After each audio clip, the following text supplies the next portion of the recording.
Hello everyone welcome back to my mini blog. तो संक्रांति रजरे एपटे जो second रजरे मुझे अलता लगे देन रेडी होती आज आज मोर थिला साड़ी लुक तो साड़ी पिंधि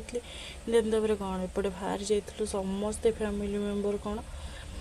बुलवाई। तो मु फास्ट रजरे जाइनी तो से सेकेंड रजरे जाइली एपटे मंदिर आसिक पहुँची गलु। एवं जो लवणगिरी जगन्नाथ मंदिर जो होती जटणी फेमस तो सहीठी जाइलु बहुत ही बढ़िया शांति मंदिरटा एत भिड़ रज सकाशे ना। एपटे आम गला बेलू पहड़ पड़ जाता तो ये आम कि फटो भिड करदे देन जाइलु बसलु मंदिर पाखे देन किसी समय पर ठाकुर मंदिर खोला आम ठाकुर दर्शन करके घर को आसी देन घर को आसी सारापर एपटे घरे आसिक थंडा पीलु कहीं जो खरा हो कहतुनि तो आसिक थंडा पीकिना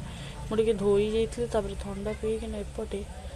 मुझे भारी देन कौन पुणी इवनिंग जाइलु बरुणई खाई पी देकी तो बरुणई बुलवाई जाइए बरुणई भी कहतुनि जो भिड़ पाखापाखि एत जोर भिड़ देखु ये बुलाबुली करके कि फटो भिड करके बरुणई रज महोत्सव